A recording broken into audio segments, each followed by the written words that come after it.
of the day again and the week where we get to laugh, to talk, catch up as we go through, our various situations, emotions, or whatever you want to call it. You can have your drink, whatever you want to match on. So today we're going to talk about how men in our society need to be our voice, and equally women too, depending on which side of the spectrum you fall under.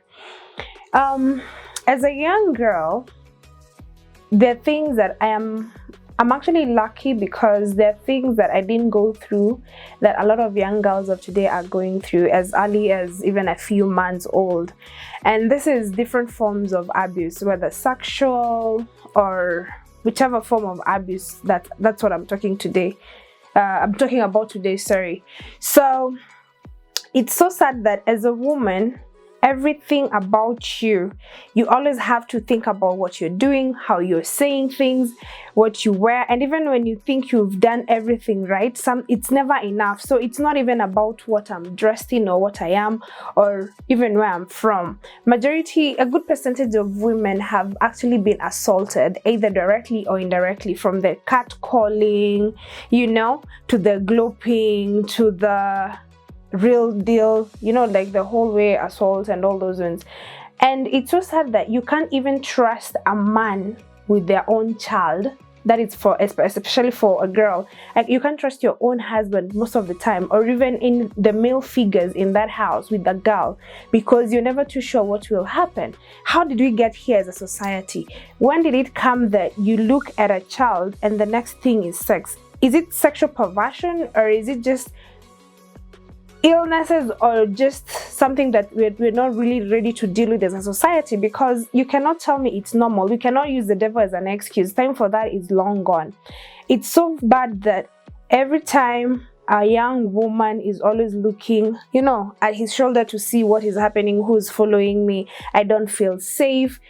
And when you talk to men don't even understand or even know how to relate with it, just because for them, life is normal. They don't have anything that is abnormal. Nobody does most of these things. A few men on the other side have also fallen victims, but not in as much as the young girls have.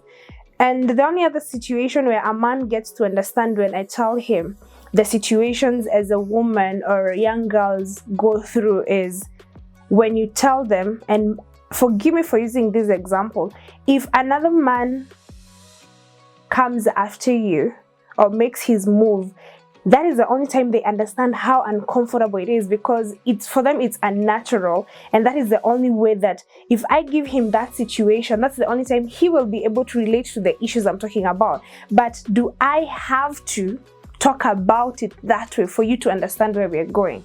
Why can't you be my keeper? Why can't you call out your fellow man when they're talking ill about women? Why can't you talk and call out your fellow man when you're seated in your drink out and they talk, they degrade or some demeaning thing about either a woman passing or giving a situation? Why do you have to stand that?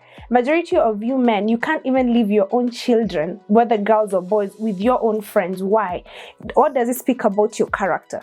So today, I just want you to think about that and what you and your circle of friends talk about, and how you impact the life of every young girl around you, and how you would make everything better if only you could stop entertaining some of these situations. You're my security, I'm your security. Let's make this place a better place. There's so many things that are going on in the world. One more good person is all we need. Thank you. Till next time.